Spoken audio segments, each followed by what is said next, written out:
Welcome to the Whitworth Pirate Podcast. Every show will feature pirate student athletes telling us about their lives as students, athletes, and people.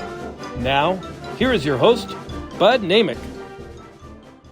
And welcome to the Whitworth Pirate Podcast. We're going to get a chance to talk baseball, softball, and track and field on our final podcast of this academic year. And joining us is Cody Wheeler from the track and field team. How are you? Good. How are you? Good. Yeah, and I say track because now you're just a single athlete. You were a multi-sport athlete before. Yep. It's definitely different. Coming from high school, I did 3 sports, and starting college off, I played 2 sports, and now I'm just down to 1. Yeah, so you're in football and track and field here. What was the third sport in high school? I wrestled. Wrestled? Yeah. Okay. From Hawkinson, Washington.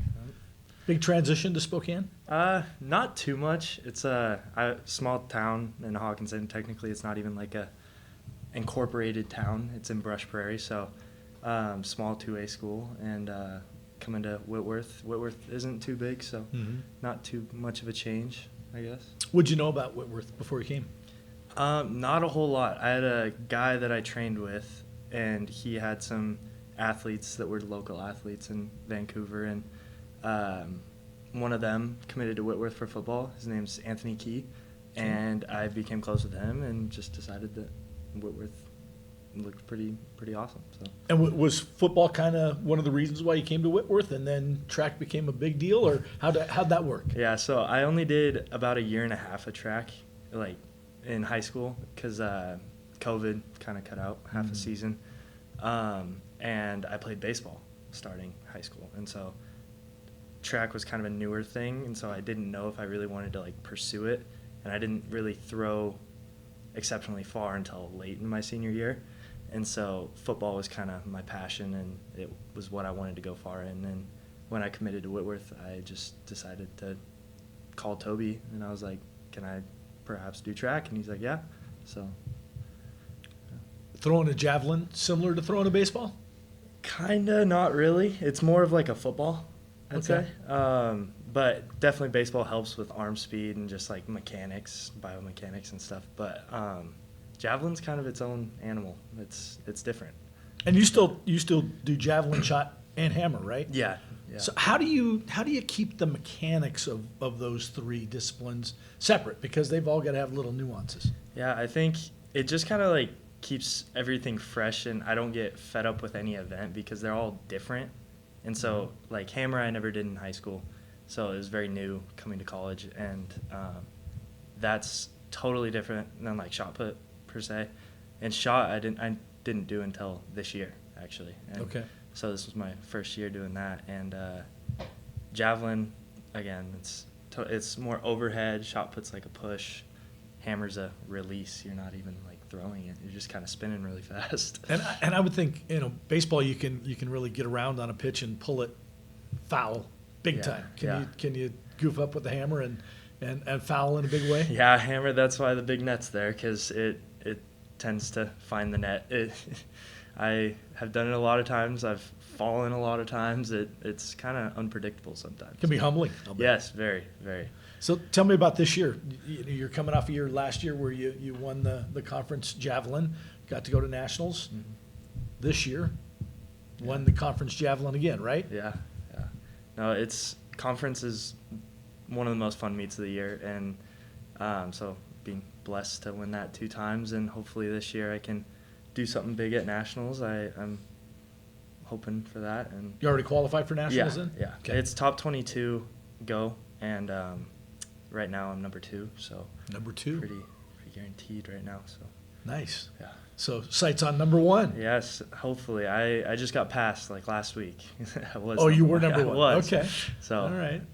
yeah, but Little extra determination then yeah, going into that? competition. I'm excited for it. It'll be fun. You have a couple more kind of tune-up meets before nationals though? Yeah, I have one more, which will be tomorrow. Okay. Just here at Whitworth. It's kind of a smaller meet, but it'll be my last one before nationals. Okay. And just the javelin at nationals, right? Yeah. Okay. So does that make it a little easier just to concentrate on one event? Yeah, definitely. It's in kind of those bigger meets, having to juggle 3 events. Sometimes they overlap a little bit. You don't get as good of a warm-up as you want for certain events, and so kind of dialing it down a little bit makes it a little bit easier. Okay. Talk about, we've talked about stuff on the track. Talk about stuff in the classroom. Okay. How's that going for you? It's going pretty good. Sophomore. Have Yeah. you determined your major yet? Yeah, business management. Okay. Yeah. I'm not sure quite what I want to do with that when I graduate, but I know I want to be a firefighter when I graduate. So maybe owning a small business on the side or something like that. Okay. It's hopefully. So when you were younger, in high school, you got into firefighting, right? Yeah. How'd that happen? So our high school offered a cadet program through a community college close by, and it offered like college credit for taking the fire science program. And every morning at like 6:30, it'd show up at the fire station. It was right next to our high school, and the firefighters would be our teachers, and then we'd spend time in the classroom. Then we'd spend time in full firefighting gear out on the training ground. There's a burn building is what they call it. Okay. It's just a kind of cement metal building that they do like controlled fires in, and we got the opportunity to put those out with hoses from the fire truck and doing all the training stuff that a normal firefighter would do. So it's all been basically residential type firefighting. It's not been wildfires? Or? No, I did get my wildfire certification at the end of that class. The seniors take that certification, and all I needed to do was just go take the physical, and then I could get into wildland firefighting. But I didn't really want to do that over the summer. Read a book recently, and it was about a guy who was an arson investigator, and it delved into the science of fires and just the clues that a fire leaves behind as to how it got started. It was fascinating. Yeah. How much of that did you get to delve into? Yeah, we learned a little bit about that and kind of how certain investigators can find like the source of a fire in a huge burned down building, and that's crazy to me. We didn't dive too far into that, but it's very fascinating. That's it. There can be some concerns with firefighting because you put your body into tough situations at times. That just kind of part of being an athlete and going into an environment like that. Yeah, I think so. I think wrestling will be a big one for that, and Yeah. kind of getting into those tight situations. A lot of the training that we did, they have different contraptions where you crawl through with your packs on and stuff, and kind of deal with the claustrophobia aspect of it, and kind of you figure out if you're claustrophobic or not. But, I bet you do in a hurry. So I guess being an athlete helps a lot because physically you're ready for it, and mentally you're ready for it, and so yeah. And I would think just the weightlifting that you do, the training you do, has to be beneficial for you because you got to do a lot of strength stuff if you're going to be a firefighter. Yeah, definitely. They had a physical ability test that you have to take to get on as a firefighter there, and then we also took it for the class. And there was a lot of people that didn't even pass the test because it's tough. It's very physically demanding, and it really shows how much strength, endurance, all that kind of stuff that you need. So let's go back to getting ready for nationals now. What kind of training do you do? Obviously, you do some weight work. Mm-hmm. What else do you do? Do you do things for stamina? What do you do? Yeah, so javelin, you're only running 100 feet. There's not a whole lot of distance there, so we don't really do any distance training. We do a little bit in the fall, but especially now that we're kind of tapering down, it's a little bit lighter practices, more focused on form, like dialing that in, throwing, and we'll do sprints. We sprint a lot. Okay. And that's nice because you really want to be explosive in Jav, and kind of the short sprints is really what helps with that. That's kind of funny you said explosive because my next question was going to be, that's a term you just seem to hear, especially now in throwing, is you've got to be able to just explode. Mm-hmm. And is that just being able to coordinate quickness? Yeah. How do you do that? Yeah, so in javelin especially, there's a thing called your penultimate. That's the final kind of crow hop before you throw. And when you get into that, you're very cocked back, and you want your body to separate, and you want the jab to stay back. And that's kind of the same in every throw. You want to be separated to create that tension to then explode with not only like your power, but just the tension that you're putting on your body with the throw. When you've just let the javelin go, do you know how good a throw it is? Sometimes, yeah. It's usually when it feels effortless, that's the best throw. If it kind of hurts, if it didn't really feel right, like usually that's not that great of a throw. And another thing too is a jav is super long, but it's really like skinny. Mm-hmm. And so when you throw it, it just looks like a little dot flying through the air. Mm. And when you can't see the jav, you know it's good because it's flying perfectly through the tip, which is a big part of jav, is finding the tip and throwing through it. So Nice. So sometimes when you go to nationals, you're kind of solo, but there's a guy named Solo who might be there with you too. How many teammates have qualified for nationals at this point? So I know me, and then our other women's jav thrower, she's a freshman, Devin Shellen. She's, I think, in the top 10, so she's pretty much guaranteed. Okay. We have Ann Blessed. Mhm. She's a discus thrower. I think she's in the top 10. She might be closer to that 15 mark. Maybe Renee Tiamalu. She yeah, have a chance. Yeah, I think she's top 20 right now for sure. Okay. And so we'll kind of see how the next 2 weeks turn out. But we also have our 4x1 team women's. Mm-hmm. They're looking pretty good. And yeah, there's a couple people that are right on that line that if they hit a PR, they'll get on the plane. All right. Well, you can keep up on what Cody does and the rest of the Pirates at Nationals on WhitworthPirates.com. We wish you the best of luck. Thank you. Enjoyed it. Cody Wheeler. And as we continue on the Pirate Podcast, we will talk softball coming up next. I met Anidas 10 years ago when he first came to New America. He didn't have bad credit, but he just had no credit to begin with. I took the time to really go over some options with him and figure out what steps he needed to take in order for him to build that positive credit to the point where, fast forward 10 years down the road, he's got his business account with Numerica, he's got his personal accounts with Numerica, he's looking to buy his second home also with Numerica. That was a sense of fulfillment for me in saying, hey, I helped him get through these steps. Well, we continue on the Pirate Podcast. We switch to softball now. Julia Dillon joins us now. And unfortunately, your season's ended. I know. That's no fun. I know. It's so bittersweet. I'm still sitting with it. How tough was that to deal with? Because that's not something that happens for Whitworth. Yeah, it was really, really tough. And it was super, super emotional on Saturday because we had to sweep Pacific in order to even have a shot.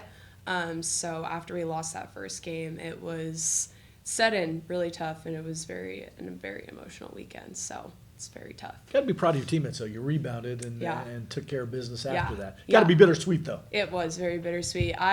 We kind of said almost it was kind of a blessing in disguise because we ended our season on a high note with 2 wins, and I wouldn't have wanted my career to end it any other way besides on a high of 2 wins. So that was good. And your career's definitely over? Yep, career is definitely over. I'm not Okay. taking a 5th year. I was going to say, with COVID, you never know. Yeah, So. yeah, no 5th year for me. My body, it is tough being a student athlete, especially an athlete. So Were you good at time management before you came to I Whitworth? was very good at time management. I was very good at getting my homework done, being very schedule oriented. But nothing can match being a college athlete. So it's very tough no matter what. Well, Cody had to be good at that if he's playing 3 sports in high Yeah. school. How many did you play? I only played one. Just softball. Yeah, I grew up playing soccer. I played select soccer until I was about 13, and then I had to make the choice on whether I wanted to continue playing select softball or select soccer. Just too tough to do both at the same Yeah, time? it was really tough to do both, and my club soccer team actually told me that they didn't want any girls that were playing multiple sports. They just wanted girls that were solely doing soccer. So, yeah. To me, that's unfortunate now. It is. Because we were able to play as many sports as we wanted to growing up, and I think that's a great thing because you get an opportunity to try different things, and people develop at different paces. Totally. And you might develop to become really good in soccer a couple Totally. years down the road. Totally, yeah. It makes you be an overall better athlete if you play multiple sports. So looking back on it now, I wish that I continued playing and didn't listen to them, but I'm happy with my choice, and I love softball, and I wouldn't have wanted it any other way because it got me here. What was the lure to come to Whitworth and play softball? It was actually funny because, growing up on the west side, I didn't know anything about Whitworth. I knew that a couple of my dad's friends graduated from there and played football, actually, and I didn't know anything until the former head coach, Crystal Brown. She came to watch one of my select games, and she saw me hit a home run and gave my coach her card, and she was like, I think she's going to be a great fit on my team. Give her my information. And sure enough, I came out here. I saw the campus. I saw the culture. And I saw the softball team. And the campus is honestly what sold me. It's beautiful. And I I just decided, I was like, yep, this is where I need to be. I just felt like a pull. And honestly, I think it was a total God thing that got me here. And I just felt like this was my home right as I stepped on campus. Sometimes you go through a coaching change and things aren't real easy that way. How was the coaching change for you? It was really hard because it was my junior year, and I was talking to Crystal since my sophomore year of high school. So I was, pretty in the know with her. And then literally I verbaled in June to hear, and then about a month later, that's when I got the email that she was going to be coaching at ISU. And so it was just kind of an unsure thing, and obviously I didn't know that COVID was going to be coming up. But really, honestly, I stuck with my gut, and I was like, I know that this is where I need to be, and I just, trusted the process, and because also nobody says how hard the recruiting process is, but it is so exhausting, and I honestly wanted to be done with it. And, I knew that Whitworth was going to be the right choice for me, and I love the mentality of D3 and how, you get to focus on your academics, but also be really involved with your sport, and I always loved that. So I really just stuck with my guns, and I was like, I know this is where I need to be. And then I got in touch with Castle, and he was like, yep, you still have your spot, everything's good. And I was like, all right, I'm trusting this and I'm going with it. So I thought, and I ended up perfect. So I love it here. And you've had a lot of fun, and your teammates elected you a team captain. Was that a natural thing, or did you have to learn how to deal with that? I always have felt that I have a really big voice no matter what team I'm on, and I felt like coming onto this program, obviously, like I knew my role as an underclassman, freshman, sophomore. We had a lot of heavy leadership like Maddie Thomas and Heather Menzer and Matea Nelson. We had all those, Sarah Gayer, Kaylee Lowry. We had a bunch of girls that were before me that I watched them grow into the leaders that they were. And so I kind of knew what my role was this year as a captain, and I saw all those girls before me really step into that position. And, I just kind of was like, I know my role and I know how to be a good leader on this team. And, being a captain doesn't mean that, you have to tell people what they can and can't do. You lead by example, and you lead by your voice. And I think that I have a really great positive atmosphere, and I think that that's pretty much why my team wanted me to be in that role. And I had a lot of great girls that were also captains that were beside me that helped me really become an amazing leader. It's pretty evident why you'd be a captain. What was your message as a captain then? We talked earlier about not making it into the conference tournament this year for the first time in a long time, and dealing with that. What was your message to your teammates who are coming back? I really just told them that, this weekend especially, I think it really set in for me what my mission was for those girls that were going to be coming back. And I would just literally told them, I was like, enjoy every minute of it, because you don't know when it's going to end, because we all play with, the mindset that we're going to the conference tournament, we're going to win. But, obviously our season wasn't written out to be the way we wanted it to be. And, it didn't really hit me that we were done until Sunday. And so I really just told the girls, I was like, you never know when it's going to end. You never know when something is going to change course.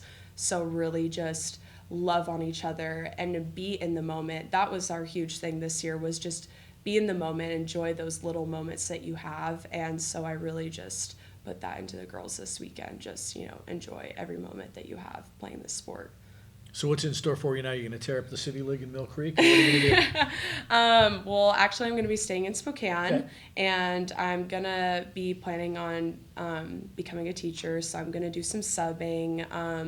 And actually, Jazz Johnson might get a head coaching position at one of the high schools around here for slow pitch. There you go. So that could also be in the running for me to be assistant coach somewhere. Do you want to teach at the high school level too then? Or? I do not want to teach at the high school level now. Elementary is my go-to, but I really do want to end up coaching because I love the game so much and I'm really passionate about it. And I just love being around it. I don't think I could be able to not be in it, so I'm really hoping that coaching could be in the future. And I told the girls already that I'm going to come by practices and be involved with that, because all my friends are here and the team's like a family to me, so I don't think I could, just take a step back from it. When you're not in school or playing softball, you like to hang out in the water?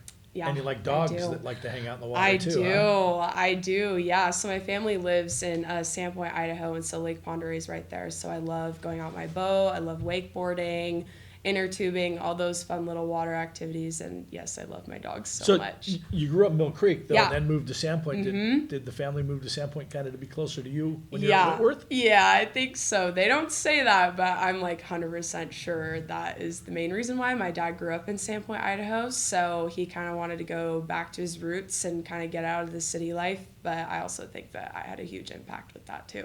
Okay. And my brother goes to school in Yakima too, but I think they wanted to be a little bit closer to me.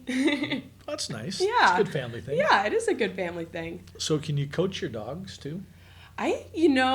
Labs have a mind of their own, and they're always hungry. They are always hungry, and to say I can't coach them, I can a little bit. But yeah, they are coachable. They are coachable. Yeah, they are moldable, but they are their own person and their own personality, which is why I love them so much. They're so unique. Every single one is different, no matter the color. And that's good training for you if you're going to be an elementary school teacher, because every kid in your class is going to be unique. Totally, especially kindergarten, which is the grade I'm wanting to go into. So good for you. Yeah. Good luck. Thank you so much. And congratulations on a great career at Whitworth. Thank you so much. I appreciate it. Julia Dillon. And up next, we're going to switch to the ball that's a little bit smaller. We're talking baseball. The Pirate baseball team still in action in the Northwest Conference Tournament this weekend. That's next on the Pirate Podcast. I met Chris, it was actually through a phone call, and he was talking to me about his landscaping company, and he was looking to get some financing to buy a truck, a trailer, and some heavy equipment. What I like about Numerica is when it comes to decision making, it's right down the hall from my office. And we're able to meet his needs within a month. It feels great to see a business expand.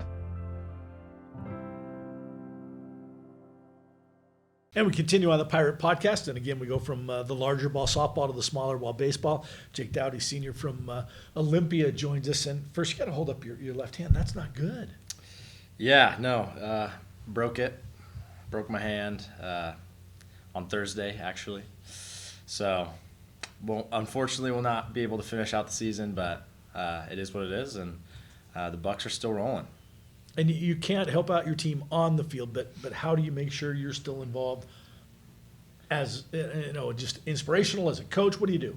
Yeah, I act like nothing happened. I'm there with the team at every practice, every game. I'll absolutely be traveling this weekend just to support the guys. I'm in the dugout. I'm doing whatever I possibly can to lift up my team, and obviously getting the wins. So we talked to Julia about softball a while ago, and one of the things that was tough for softball is they had to play so many games on the road before they even got a chance to practice at home, and that made it a difficult start. But you guys kind of faced some of the same situations, but unbelievable start, 11-0 to start the year. Yeah, obviously a huge change from last year, and I think that really fueled the whole year. We faced some challenges like obviously the snow, the weather. Having our first series, we were literally plowing the outfield the day before our first home series. So, but going into the normal conference 11-0 really got the ball rolling for us and for the success that we've had so far. Traditionally, Whitworth baseball does very well in the Northwest Conference. The last couple of years have been an anomaly. They haven't been very good. What changed this year? Yeah, I think obviously we have our whole team changed almost. We brought in a whole bunch of new players, and that they have obviously helped a ton. But I think it started with obviously the coaching staff and the seniors seeing what we've been doing past couple of years and really truly making a change and attacking those things that needed to be changed. And so I think it started with that leadership. Do you think part of that, maybe it was so many new players as you talked about, you almost had to say, okay, I got to prove myself again to get into the position to get playing time? Yeah, absolutely. with bringing in new guys and having such depth at every position, you're fighting for your spot every day. It's college sports. You're not guaranteed your spot, even if you've been a starter for 3 years or however long. You have to still, commit to your approach every day to go and outwork the person behind you. You guys head to the conference tournament, take on a Willamette team you went 3-1 against during the year. The odd thing about being 3-1 against Willamette is they beat your ace, though. They beat Hunter Dryden. How'd they do that? It does not happen very often. No. It is a surprise when it does. Obviously, Hunter Dryden is amazing. Just an electric arm, and also one of the most humble person you'll ever meet. So he's just huge for our team. But yeah, so we're facing Willamette. We did take the series on them earlier this year. So obviously we're going in with confidence. We expect to win. And obviously the win against them earlier in the year will really fuel us to. Even though that was way back in March, though. Teams are different now, you think? But still the confidence is there. Oh, yeah. I mean, obviously a lot changes through the year. Injuries, lineup changes, but going in with confidence is just key to anything, especially against a team that you have had success against. So, yeah. A 4-team double elimination tournament. Obviously, winning the first game is huge. The second game becomes big because of that too. But a big thing is pitching and pitching depth. Yeah. How do you think the Pirates stack up going in? Our pitching staff is amazing. One of the best in the conference, obviously. But it really comes down to winning that first game. I don't think people realize how important it is, because if you lose that first game, you have to climb an absolute mountain to get to the championship. And we're talking, you have to play 5 games. When a normal series is 3. So we have our 3 starting pitchers usually. So if we lose that first game, we're looking at bringing in relievers to start. So it definitely gets a little fishy there, but you just have to have confidence in our guy Hunter Dryden to go in and get the win. So then we just don't even have to worry about it. You guys always have a rivalry with Whitman. Is there any extra incentive since you have to go to Walla Walla for this tournament? Oh, yeah, absolutely. The battle of the wits, right? Yeah, we definitely, there always is a rivalry there. And them taking the series on us earlier in the year as well, we definitely want to take it to them on their home turf. It's been a while since we've done that, so it's gonna be a good one. If we face off, it's gonna be a good one. So what happens for you after baseball's wrapped up? You graduating in June, or in May, I should say? Yeah, yep. I'm graduating, and I have a job with the Washington State Patrol. I'll be a cadet for the summer, and then I'll go off to the academy August 27th. We'll see about the hand. I might throw a wrench in the plans.